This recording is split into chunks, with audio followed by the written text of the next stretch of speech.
말씀은 출애굽기 30장 22절로부터 끝까지 읽어보겠습니다.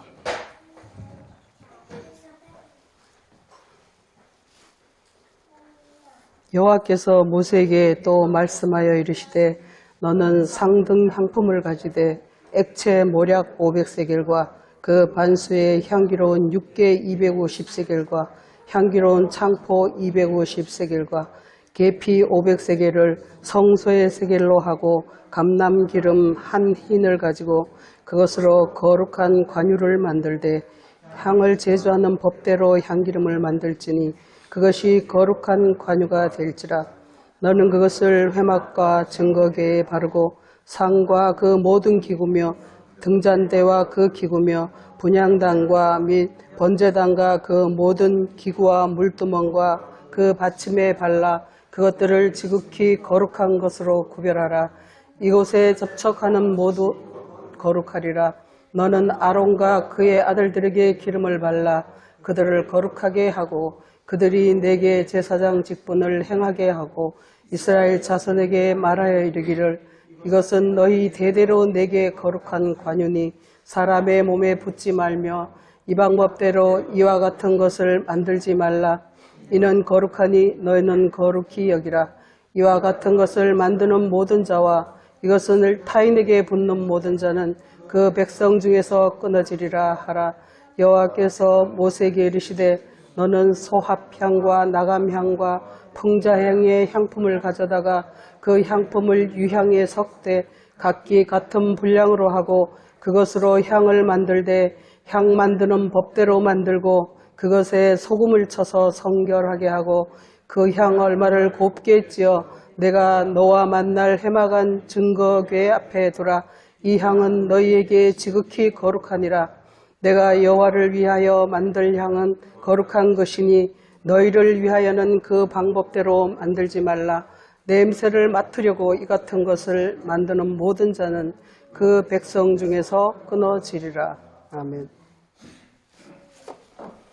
말씀이 읽어가는데 벌써 어렵죠.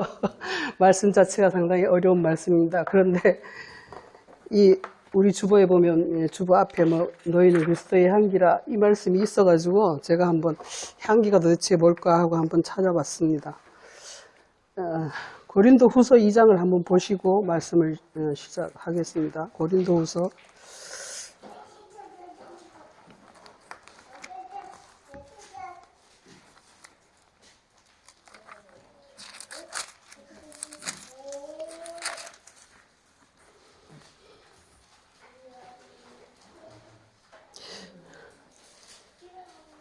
14절로부터 16절까지 2장 14절부터 16절까지 같이 읽어봤습니다. 고린도후서 2장입니다. 항상 우리를 그리스도 안에서 이기게 하시고 우리로 말미암아 각 처에서 그리스도를 아는 냄새를 나타내시는 하나님께 감사하노라. 우리는 구원받는 자들에게나 망하는 자들에게나 하나님 앞에서 그리스도의 향기니 이 사람에게는 사망으로부터 사망에 이르는 냄새요 저 사람에게는 생명으로부터 생명에 이르는 냄새라. 누가 이 일을 감당하리요? 우리가 그리스도의 향기라. 고린도 교인들에게 바울 사도가 이렇게 얘기를 하고 있습니다. 너희는 그리스도의 향기인데 우리가 그리스도를 아는 냄새를 각처에서 나타내고 그렇게 하는데 어떤 사람에게는 이게 구원에 이르는 생명의 말씀이 되고 생명의 향기가 되고 어떤 이겐 똑같은 냄새인데 어떤 사람에게는 이게 사망에 이르는 냄새가 되어서 그들이 멀어지게 하는, 그들에게는 이게 똑같은 냄새인데도 불구하고 어떤 사람에게는 향기가 되어서 그에게로 나가게 하고 어떤 사람에게는 이게 또 악취처럼 느껴져서 뒤로 물러나게 하는 그런 것이 이 그리스도의 향기라는 것이죠. 그래서 이 그리스도의 향기가 무엇이길래 그렇게 되는가 하는 것을 찾아보니까 오늘 출애굽기에서 제가 그것을 좀 발견하게 됐습니다. 출애굽기 30장에서 말씀하시는데 이 거룩한 향기름이라고 이 제목에 그렇게 붙어 있어요. 근데 향기름을 만드는 것인데 이거는 상등 향품을 가져서 상등 향품이라고 하는데 이 상등 향품이라는 게 중요한 그 포인트가 있는 것 같습니다. 향품에도 여러 가지 질이 있다는 거예요. 여기서 상등 향품이 있는데 그 중에서 이제 액체 모략 500세겔, 또 육계 250세겔, 장포 250세겔, 계피 500세겔 이렇게 해서 이것을 성서의 세겔대로 해가지고 감람 기름 한 흰을 가지고 거기에다 이제 섞어라 이렇게 말씀을 하십니다. 이 향기가 이렇게 여러 가지 향품이 있어요. 향품이 이제 우리가 볼 때 이제 모략과 육계와 장포와 계피와 뭐 이런 것들은 물론 이렇게 세상적인 그런 것을 얘기하지 않는다는 것은 누구나 아실 것입니다. 그런데 이 향품이라는 게 우리가 말하는 그런 세상적인 향품이 아니지만 이것이 상등 향품이라서 얘기하고 있어가지고 이것을 하늘에서 나는 어떤 향의 세계를 지금 이렇게 표현하고 있다는 것입니다. 근데 이것을 500세겔이라고 하는 것은 충만한 상태, 충분히 많은 양을 가지고 이렇게 하고 있어요. 근데 어떤 것은 500이고 그 두 번째와 세 번째는 250이고 그 다음에는 또 다시 500세겔이 돼 있단 말이에요. 이걸 우리 그림 그릴 때 보면 애들이 이렇게 반 접으면 똑같이 되는 거 있죠. 그것과 같은 어떤 그런 이치로 하는 것 같아요. 하늘과 땅이 이렇게 반 접으면 똑같아지는 것과 같은 이치로 이렇게 위에는 500이고 그 다음에 250이고 또 250이고 500이고 이렇게 되는 것처럼 그 향들이 똑같다는 거예요. 너희가 땅에서 매면 하늘에서 매일 것이요 하는 것처럼 똑같이 어떤 그런 어떤 등차를 가지고 이렇게 설명을 하고 있습니다. 그런데 여기서 중요한 것이 가장 중요한 것이 뭐냐면 감람 기름 한 흰을 가지고 그것을 이렇게 섞어라 이렇게 얘기를 하고 있습니다. 감람 기름 한 흰을 가지고 기름이라는 것은 우리가 알다시피 기름이라는 것은 하나님의 그 어떤 신성의 세계를 말하는 것인데 하나님의 신성의 사랑의 마음 그 마음을 가지고 이 향을 섞어라 이렇게 표현을 하고 있습니다. 그리고 이 한 흰이라는 것이 어떤 기름 단위라고 얘기를 하더라고요. 근데 기름 단위를 말할 때는 흰이라고 하는데 이것의 의미가 이렇게 모든 것을 결합을 시킨다, 하나가 되게 만든다 이런 의미가 있는 것 같아요. 우리가 신약에서는 성령으로 머리부터 발끝까지 쭉 이렇게 기름을 부어가지고 성령 충만을 하게 하는 것처럼 한 흰이라는 것이 그러한 역할을 하게 한다는 것이죠. 기름 한 흰에다가 모든 향을 섞어야 되는데 이것이 그렇게 함으로 해서 이게 거룩한 관유가 된다 이렇게 하고 이것을 성서의 세겔로 하라 이렇게 했습니다. 성서의 세겔이라는 것이 그 앞전에 보면은 13절에 보면 모든 계수하는 것을 성서의 세겔대로 하라 이렇게 얘기를 하는데 성서의 세겔대로 반세겔을 내고 성서에 들어갈 때 우리가 반세겔을 내고 성전세라 해서 반세겔을 내고 들어가는 것처럼 성전에는 들어갈 때 반세겔이라는 그 돈을 내야 돼요. 은전을 내야 되는데 그게 뭐냐면 진리의 말씀을 가지고 은전이라고 하고 은이라고 하는데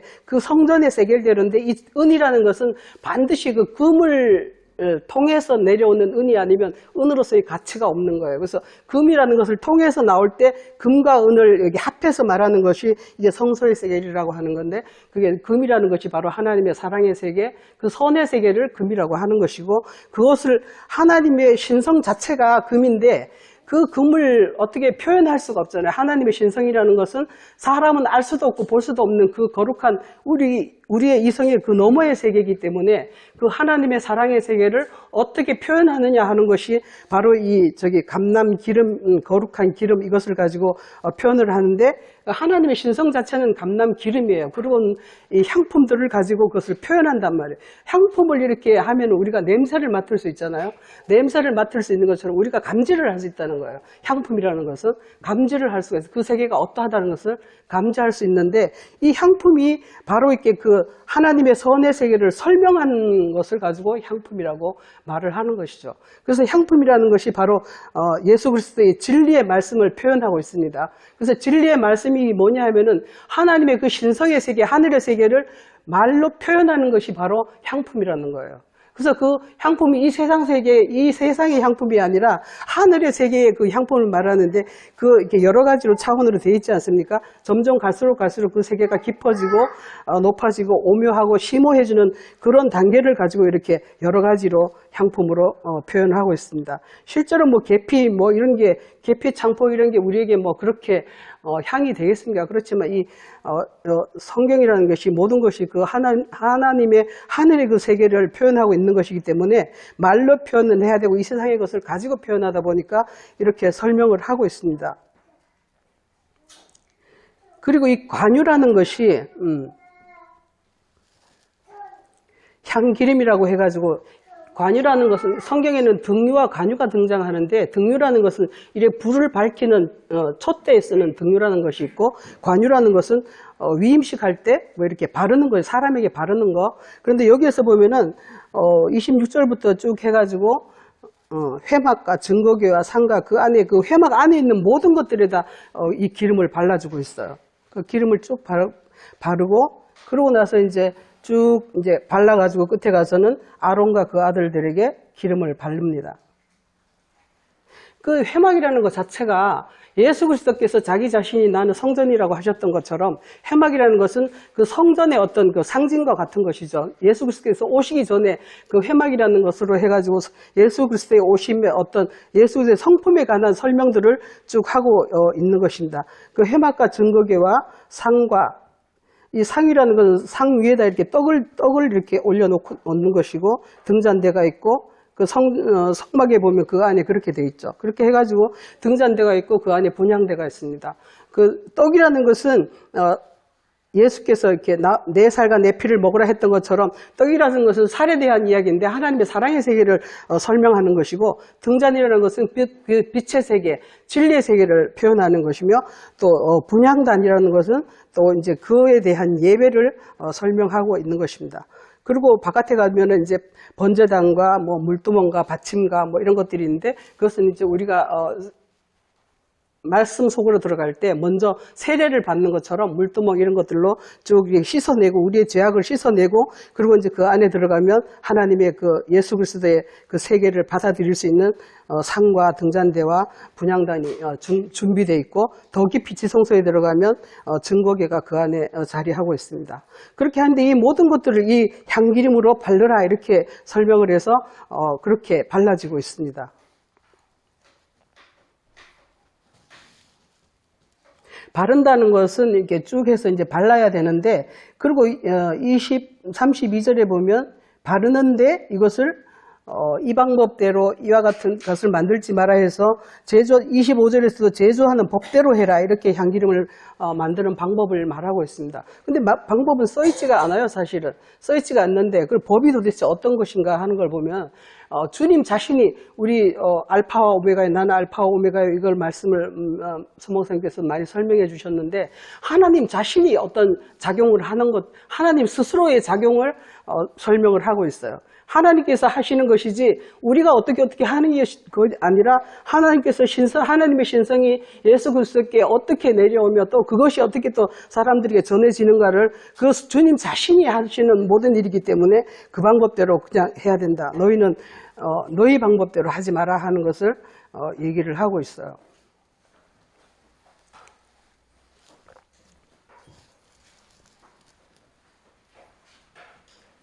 그 32절에서 사람의 몸에 붙지 말며 이 방법대로 너희 같은 것을 만들지 말라. 이것은 거룩하다. 이렇게 하는데 이게 사람의 몸이라는 것이 사람의 육체에 붙지 말라는 것은 사람의 육체에는 부어지지 않는다는 것을 의미하고 있어요. 그래서 이 방법대로 하지 말라. 너희가 이 방법대로 만들지 말라. 이건 뭐냐면 가짜를 만들지 말라는 거예요. 이미테이션이라는 건데 그러니까 만들지 말라는 너희 마음대로 만들지 말라. 그렇게 이것은 이제 신약에 와서는 이것은 사람의 계명이다. 사람의 교훈이다. 이렇게 하면서 가짜를 만들지 말라. 이렇게 하는 자는 끊쳐지리라. 이렇게 하면서 타인에게 붙는 모든 자는 백성 중에서 끊쳐지리라.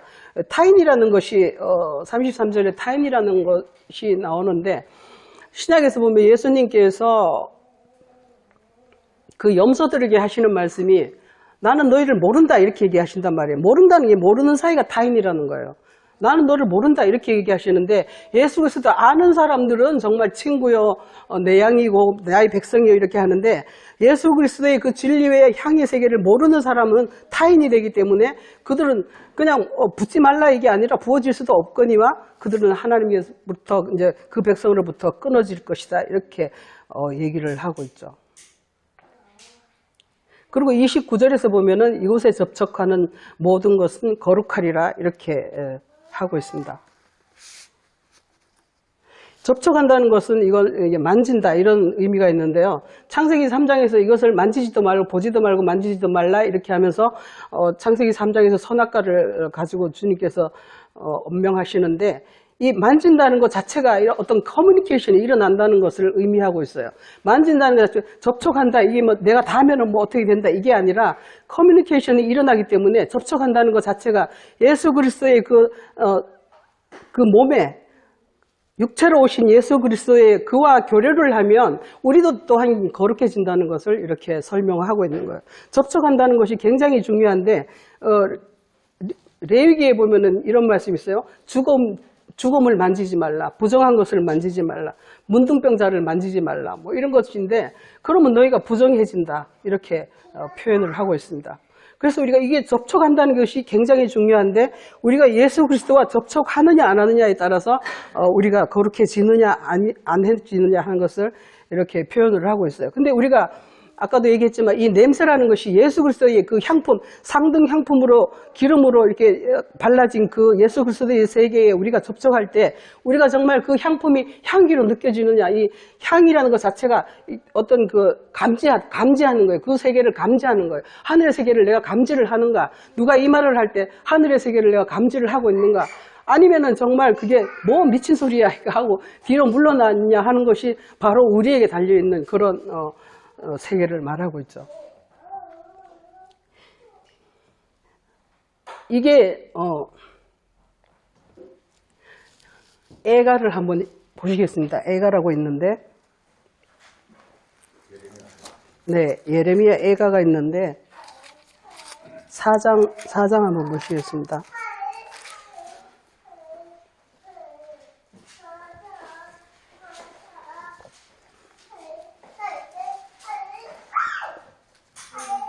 예레미야 애가라는 건 정말 막 통탄할 슬픔을 말하는 것입니다. 이게 애가라는 자체가 예레미야 애가 페이지로는 1149쪽입니다. 이게 좀 찾기가 어려울 것 같아서 말씀드리는데 이 4장은 그러니까 애가라는 것은 이스라엘이 정말 예루살렘이 어떻게 멸망해 나가는가 하는 것들을 좀 설명하면서 그들이 정말 저는 처음에 예레미야서를 읽으면서 많이 울었습니다. 사람들이 어쩌면 이렇게 하나님의 마음을 모를까 하고 많이 울었는데 성경을 읽으면서 이렇게 눈물이 나더라고요. 지금도 보면 가끔 이렇게 보면서 눈물이 나는데 4장 15절에 이렇게 말합니다. 이게 지금 이스라엘 예루살렘이 멸망한 후에 예루살렘 10절에서 보면 내 딸 백성이 멸망할 때 이렇게 됐다는 것을 이렇게 표현을 하고 있어요. 근데 15절에서 이렇게 얘기해요. 사람들이 그들에게 외쳐 이르기를 저리 가라 저리 가라 부정하다 부정하다 만지지 말라. 지금 교회가 똑같이 이렇다는 거예요. 지금 교회 기독교인들이 세상 사람들로부터 조롱당하고 멸시당한다는 뭐 뉴스에 보면 껄핏하면 이렇게 나오잖아요. 뭐 어떤 목사가 무슨 뭔 짓을 행했고 막 이러면서 정말 그 타락한 그리스도인들이 세상으로부터 이렇게 피해야 될 어떤 더러운 것들로 우리가 취급을 받고 있다는 것을 이렇게 표현하고 있어요. 이건 접촉을 지금 얘기하고 있습니다.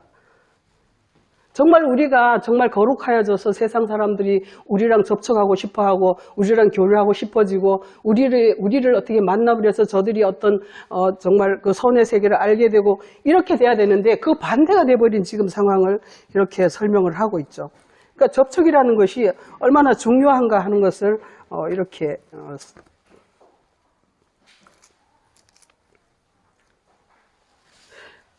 고린도 후서 6장에서도 보면 이런 말씀이 있죠. 성전과 벨리알이 성전과 우상이 어떻게 같이 교류할 수 있느냐 하면서 같이 접촉할 수 없다는 것을, 교류할 수 없다는 것을 이렇게 설명을 하고 있고요. 요한 1서 5장에서도 보면 우리가 정말 거룩하게 되면 악한 자가 우리를 만지지도 못할 것이다. 이렇게 하면서 교류가 끊어질 것을 얘기하고 있습니다. 우리가 거룩의 세계로 들어가게 되면은 그 악한 어떤 거짓된 악한 세계가 우리를 감히 건드리지도 못한다는 것을 또 요한 1서에서는 그렇게 설명하고 있죠. 그래서 예수 그리스도의 어떤 육체로 오신 예수 그리스도에게서 나오는 그 살과 피를 우리가 먹고 마실 때 우리가 그 접촉이 이루어지는 것인데, 그렇게 될 때 정말 그 악한 세계가 우리를 건들지도 못하는 그러한 정말 하나님의 그런 사람이 되는 것이고, 악한 것들이 우리의 향기를 맡고 사망의 냄새라서 도망가게 만드는 그런 능력의 향기가 우리에게서 발하게 될 것입니다.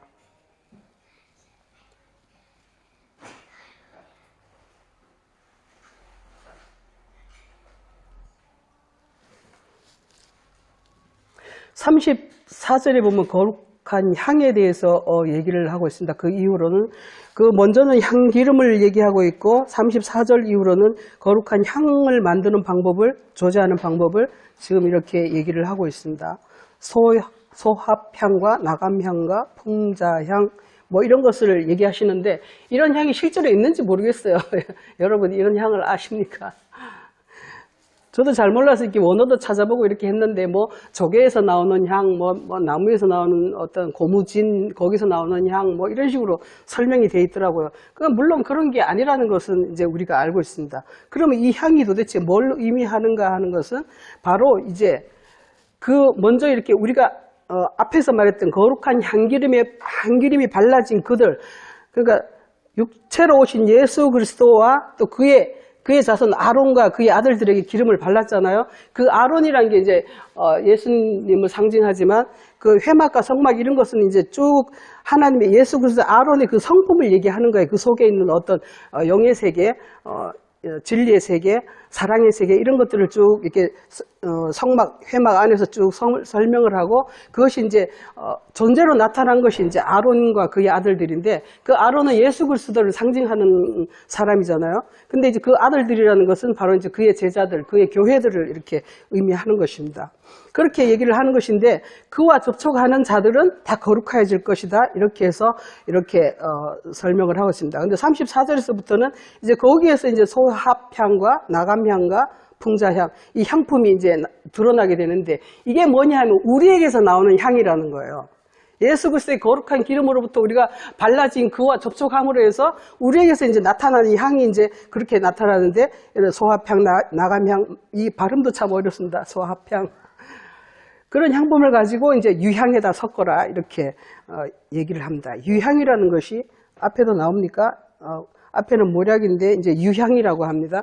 유향은 이제 예수 그리스도의 아기로 탄생하셨을 때 황금과 유향과 모략을 가지고 이렇게 주께 드리는 것인데 모략은 가장 문자적인 율법 자체를 말하고 유향이라는 것은 그 영적 세계를 설명하는 그 영의 말씀을 의미한다고 해요. 그러니까 황금과 유향과 모략이 예수께 드려진 것처럼 그 영적 말씀에다가 우리가 이제 결합을 해야 되는데 그런 향을 가지고 섞어야 이제 우리에게서도 이 소합향, 이 향이 난다는 것이죠.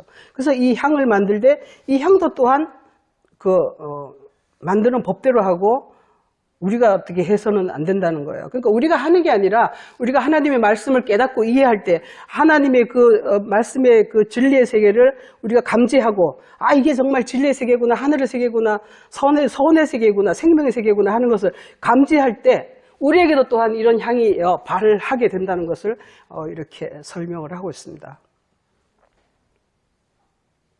그것으로 만들 때 법대로 만들고 여기서 제일 중요한 게 이제 소금을 쳐서 성결하게 하라 이렇게 합니다.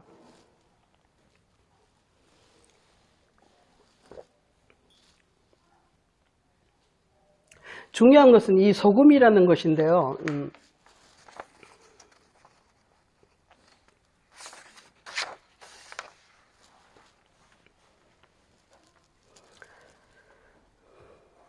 소금의 역할이 뭐냐 하면 소금이라는 것이 맛을 낸다고도 하지만 이게 먼저 죽이는 역할이 있는 것 같아요. 이게 죽여버리잖아요. 소금을 치면은 모든 것이 다 죽여버리잖아요. 그러니까 신약에서도 불로 소금 치듯 해서 너희를 고르게 하라 이렇게 하는 것처럼 그 어떤 그 교만하고 높아진 상태 이런 것들이 소금을 쳐버림으로 해서 낮아지면서 죽어지는 역할이 있어요. 그러면서 세상의 물, 어떤 세상물, 세상 교훈 이런 것들이 빠져버리면서 다시 이 소금이라는 게 우리도 소금 어떻게 좀 많이 먹다 보면 짠 거 먹다 보면 물 쓰이잖아요. 물 쓰이는 것처럼 새로운 세계를 갈망하는 어떤 그 롱잉포라고 그러나 그걸 막 소망하는 그런 상태가 되는 것을 소금이라고 한다는 거예요. 그러니까 소금이라는 것이 내가 소금을 쳐버려서 다시 말해서 이 소금이라는 게 십자가인 것 같아요. 제가 볼 때는 십자가라고 생각이 됩니다. 왜냐하면 소금을 쳐버리면 내가 죽어버리고 그리고서는 이제 새로운 세계, 새로운 맛이 나는 것처럼 그 새로운 그 하늘의 세계를 바라게 되고 내가 죽어버렸으니까 나에게는 아무것도 없다는 것을 시인하게 되는 것이고 그야말로 나는 죄인이로소이다. 그러니 하늘의 세계를 바랄 수밖에 없겠죠. 그 하나님의 진리의 말씀이 오기를 기도할 수밖에 없고 하나님의 세계가 나에게 이루어지기를 바라는 그 상태가 바로 소금을 치는 것이다. 이렇게 합니다. 여기서 성결 이렇게 성결하게 하라 이렇게 했는데 성결이라는 건 성이라는 것은 홀리, 거룩하다는 뜻이고 결이라는 것은 퓨어라고 해서 깨끗하다는 뜻이에요. 그러니까 소금을 쳐버림으로 해서 세상적인 어떤 것들이 다 더러움과 이런 것들이 제거되는 그런 역할을 하는 것이 바로 소금을 친다 이렇게 얘기를 합니다. 이 소금이라는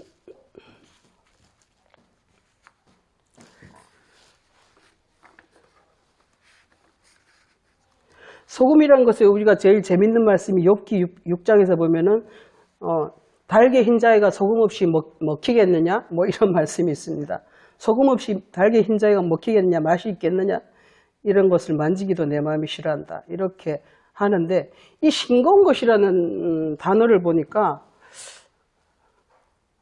타펠이라고 해서 이제 히브리 말로는 타펠이라고 하는데 이게 싱겁다는 의미가 있고 여기서만 싱겁다고 쓰여있지 다른 데서는 어떻게 쓰여있냐 하면은 에가에서는 어리석은 묵시다 이렇게 해서 어리석다는 뜻을 얘기를 했고요. 에스겔서는 회치를 한다 해가지고 회를 치라고 허탄한 이상을 보며 거짓 복수를 말하며 이렇게 회를 치라는 것을 바로 이렇게 흰자위를 이렇게 표현을 하고 있어요. 싱거운 것이다, 흰자위다 뭐 이렇게 표현을 하는데 이게 바로 흰자위 어리석다 뭐 회치를 한다. 이게 신약에서는 마태복음 23장에서 예수님께서 너희가 회칠한 무덤 같다 해가지고 겉으로는 번지르르하게 하면서 속에는 뭐 사람의 시체가 악취가 가득히 나는 그런 상태를 이렇게 표현을 하고 있어요.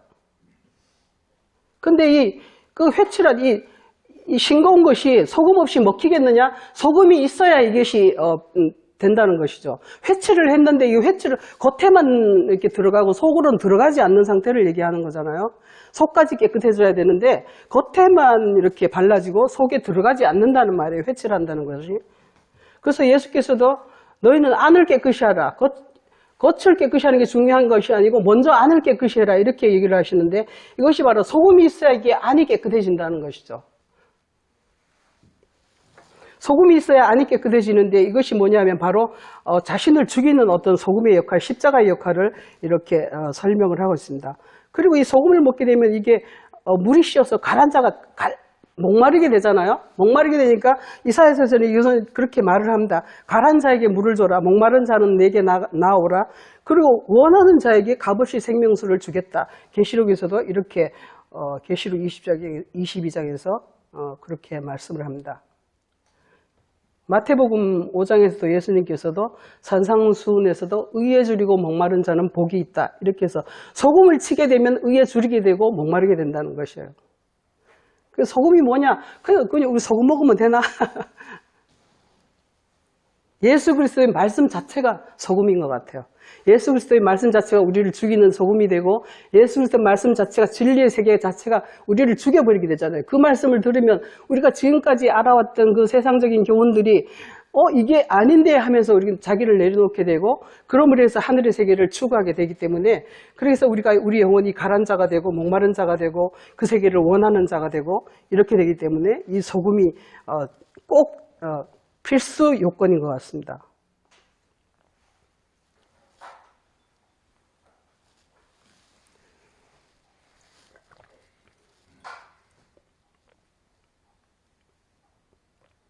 그리고 36절에 가면은 그 향 얼마를 곱게 찌어라 이렇게 했습니다. 곱게 찌어라. 향을 곱게 찌어야 됩니다. 그러니까 그리스도의 말씀은 곱게 찌어야지 우리가 세마포라는 것과 같은 의미인데 곱게 찌어야 됩니다.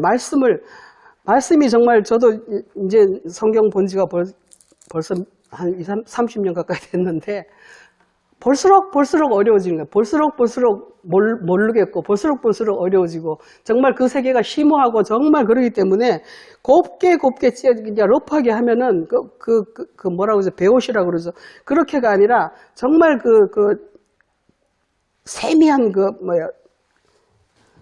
우리나라 옷에 그런 거 모시옷처럼 모시옷처럼 아주 세미하게 짜야지 정말 그런 옷이 되는데, 그런 것처럼 이게 향을 찧어서 잘게 찧어가지고 해막 앞에 나의 증거기에다 들어와 이렇게 합니다.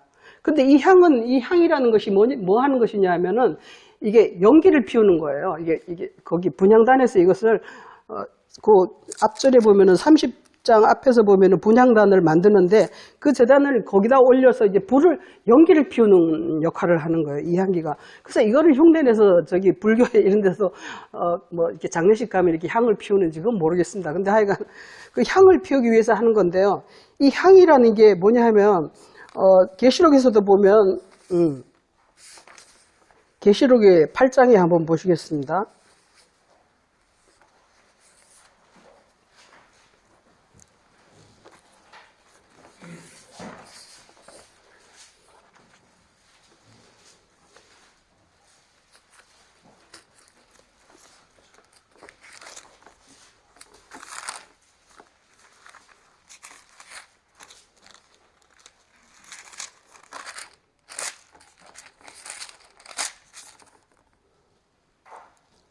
팔장 3, 4절을 읽어보겠습니다. 또 다른 천사가 와서 제단 곁에 서서 금 향로를 가지고 많은 향을 받았으니 이는 모든 성도의 기도와 합하여 보좌 앞 금 제단에 드리고자 함이라.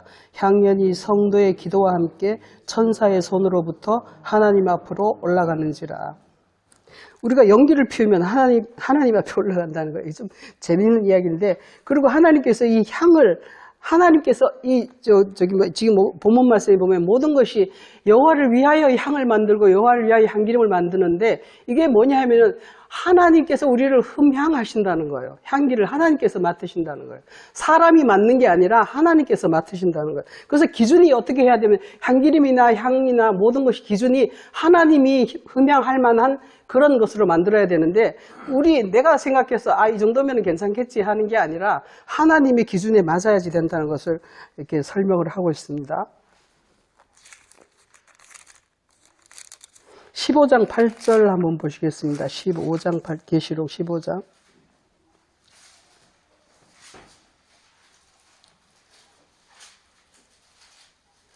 15장 8절에 하나님의 영광과 능력으로 말미암아 성전의 연기가 가득 차매 일곱 천사의 일곱 재앙이 마치기까지는 성전에 능히 들어갈 자가 없더라. 이렇게 해서 연기라는 것이 그 하나님의 영광의 능력이다, 이렇게 표현을 하고 있습니다.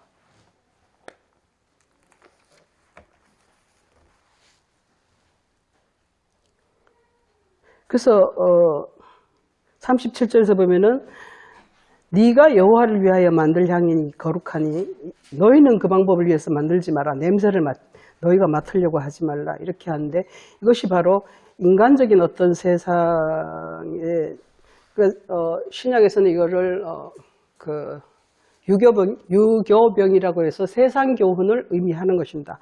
세상 교훈대로 이 세계를 이해하지 말라는 것을 이렇게 설명을 하고 있습니다. 저 시계 죽었나요?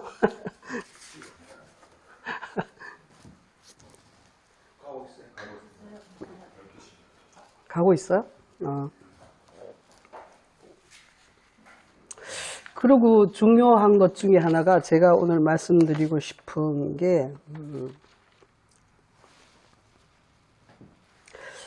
마태복음 23장 한번 보시겠습니다. 마태복음 23장.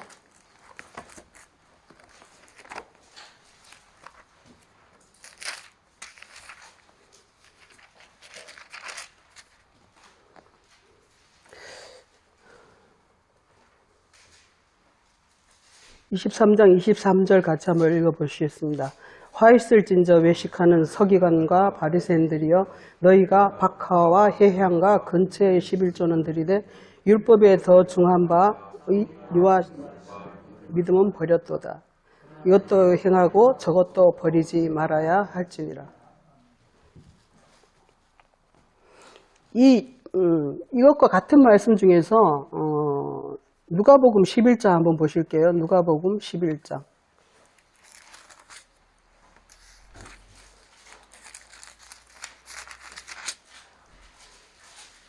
42절입니다. 화 있을진저 너희 바리새인이여 너희가 박하와 운향과 모든 채소의 11조는 드리되 공의와 하나님께 대한 사랑은 버리는도다. 그러나 이것도 행하고 저것도 버리지 말아야 할지니라.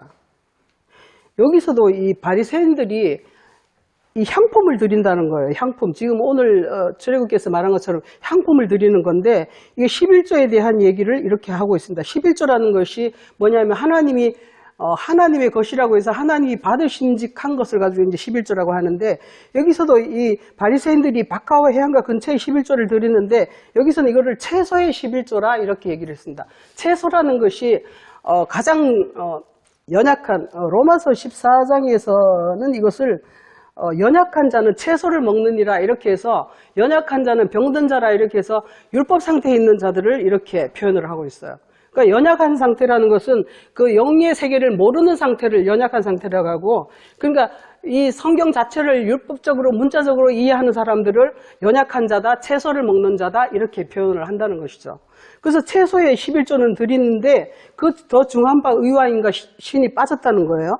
그게 뭐냐 하면 바로 오늘 출애굽기 30장에서 말하는 것처럼 거룩한 기름으로 감람 기름에다 이것을 섞어야 되는데 그러니까 이게 상등 향품과 감람 기름을 섞어야지 되는 것이 이게 하나님의 11조가 되는 것인데 상등 향품이 아니라 그야말로 하등 향품이고 그냥 싸구려 향품이고 그런 것을 가지고 바리새인들이 드리는데 그나마 그리스도가 빠졌죠. 그리스도의 거룩한 그 기름과 향기름과 그 소금이 빠진 거예요. 그러니까 이게 하나님께 드려질 수가 없는 것이죠.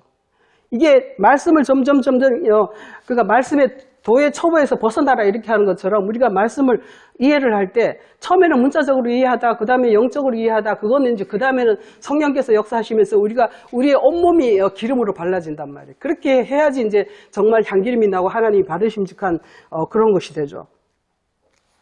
시편 133편 한번 보시겠습니다.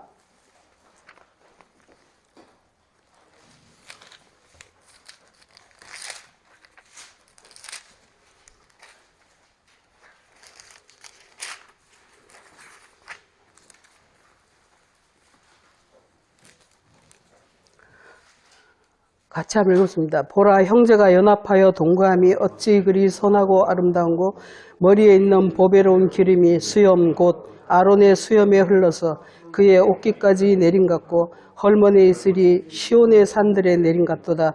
거기서 여호와께서 복을 명령하셨나니 곧 영생이로다. 형제가 연합하여 동거함이 어찌 그리 선하고 아름다운 거. 여기서 형제라는 것이 바로 출애굽기에서 향과 기름이 형제인 것이죠. 그러니까 그리스도의 성과 그리스도의 진리가 형제가 돼가지고 이것이 하나가 되는 것을 이렇게 표현하고 있는데 머리에서 있는 보배로운 기름이 아론의 수염. 그러니까 머리서부터 발끝까지 전체가 기름이 발라지는 그 상태를 이렇게 표현합니다. 이렇게 되는 것이 영생이고 복이라는 것을 여기에서 표현을 하고 있어요. 근데 바리새인들은 기름이 없고 근데 잠언에서 보면은 또 음료에 대해서 얘기를 하는데 잠언 5장 한번 보시겠습니다.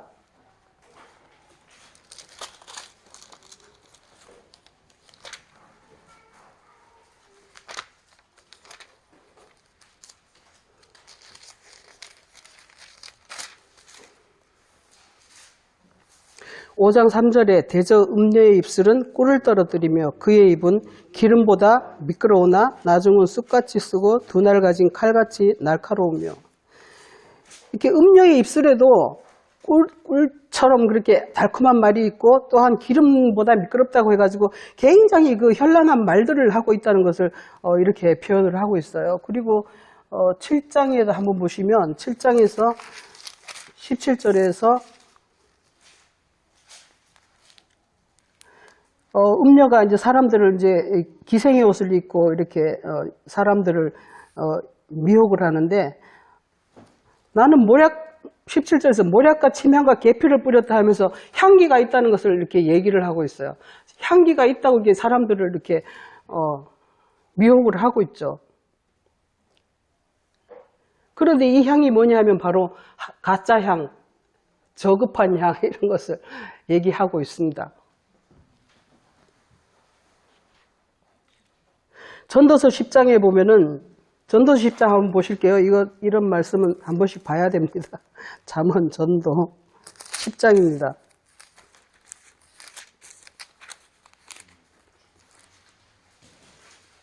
1절에서요.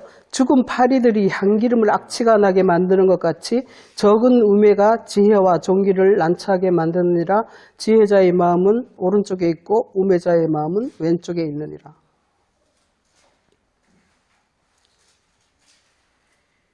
죽은 파리, 지난번에 어떻게 파리에 대해서 좀 얘기했었죠. 그 새가 아니고 영적인 새가 아니고 파리가 돼가지고 향기름을 악취가 나게 하는데, 그 향기름을 악취나게 하는 것 같이 이 향기름이라는 게 뭐냐면 지혜를 얘기한다고 여기서 이렇게 표현을 하고 있어요. 향기름을 악취가 나게 하는 것이 우매라는 것이죠. 우매, 어리석음이 이 향기름을 악취가 나게 하는데 지혜와 종기를 난처하게, 여기서 난처하게가 아니라 설명을 잘못했더라고요. 해석을. 난처하게 아니라 없어지게 하느니라, 이렇게 표현하는 게 오히려 맞겠습니다. 요 2절에서 지혜자의 마음은 오른쪽에 있고 우매자의 마음은 왼쪽에 있다, 이런 것처럼 마태복음의 그 염소와 양에 대해서 얘기하는 것 딱 여기서도 설명을 하고 있죠.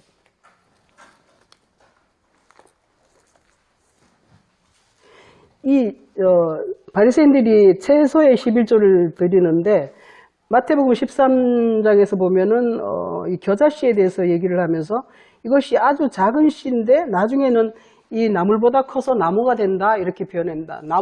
나물이 커져서 나무가 돼야 된다는 거죠. 그러니까 나물보다 커져서 나무가 돼야 되는데, 이 사람들이 드리는 것은 근처 채소의 11조일 뿐이고, 나물이라는 것이 여기서 채소라는 뜻인데 나물보다 커서 나무가 돼야 되는데, 그 나무가 되지 못한 상태에서 자기의 어떤 생각과 세상의 것으로 드리는 것을 이렇게 얘기를 합니다. 나물보다 커서 나무가 되면은 새들이 와서 깃들인다, 이렇게 해서 영의 세계가 펼쳐지는 것을 이렇게 설명을 하고 있는 것입니다.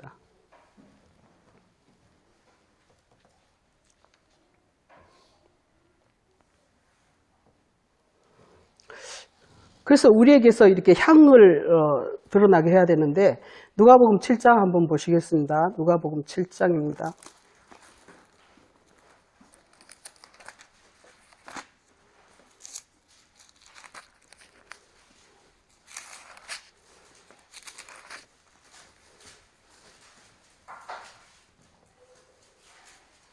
누가복음 7장에서 오늘 장로님이 아까 찬양하실 때 그 향기로운 옥합을 예수께 드리는 그 노래를 했었는데, 이 사람이 이제 한 여자가 있어서 옥합을 담은 향유가 담긴 옥합을 가지고 와서 예수께 와서 눈물로 이렇게 발에다 입 맞추고 예수를 이제 공경하는 것을 이렇게 설명을 하고 있습니다. 그런데 사람들이 이제 시기를 해서 그걸 왜 거기다가 바르냐, 팔아서 가난한 자에게 줘라, 이렇게 시비를 걸고 있습니다. 근데 예수님께서 이제 이렇게 말씀하시기를, 시몬이 그랬나 봐요, 베드로가.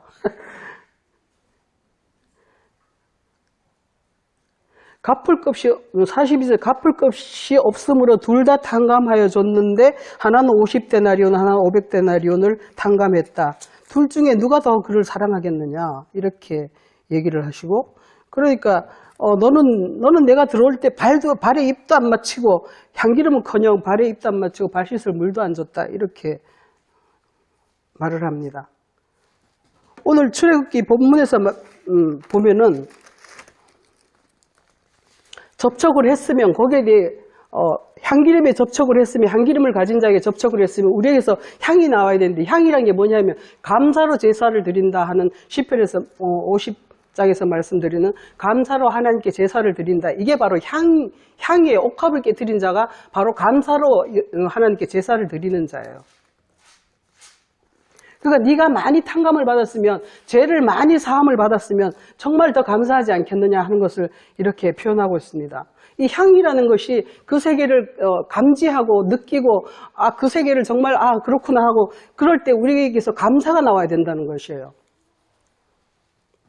10명의 문둥병자가 있었는데 다 고쳐졌는데 다 안 오고 한 사람만 와서 감사합니다 했다는 그런 말씀이 있죠.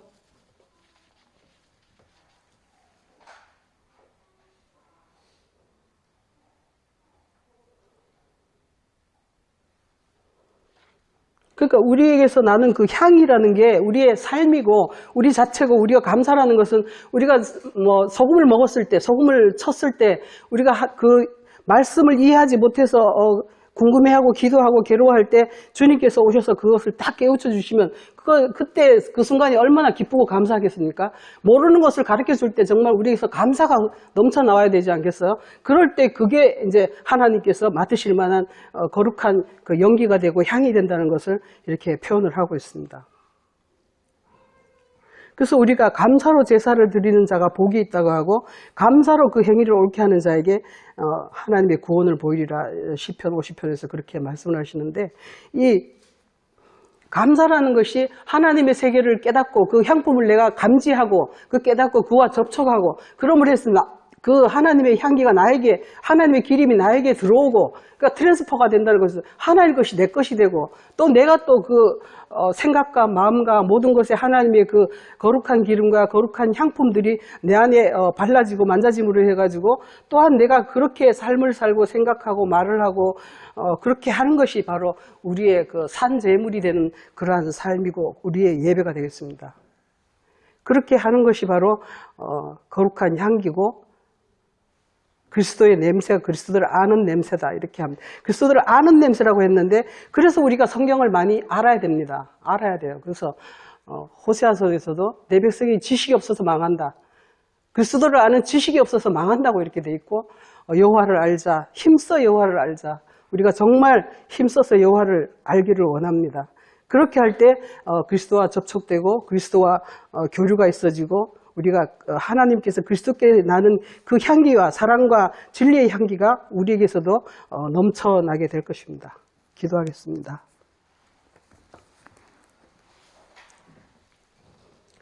하나님 아버지 주께서 또 저희들을 오늘은 향기에 대해서 말씀을 배웠습니다. 저희가 정말 우리의 삶 속에서 예수 그리스도의 가르침을 따라서 우리가 그 나라와 그의 세계를 정말 추구하고 나아갈 때에 하나님 예수 그리스도의 그 거룩한 향기름이 우리에게도 머리부터 발끝까지 발라져서 우리의 삶이 그리스도를 아는 냄새가 풍기게 하시고 그리하여 그 냄새를 바라는 모든 자에게 우리가 증거할 수 있도록 하시고 또한 그리하여 하나님을 기쁘시게 하는 저희들이 다 될 수 있도록 축복하여 주시옵소서. 감사하며 예수 그리스도 이름으로 기도드립니다. 아멘.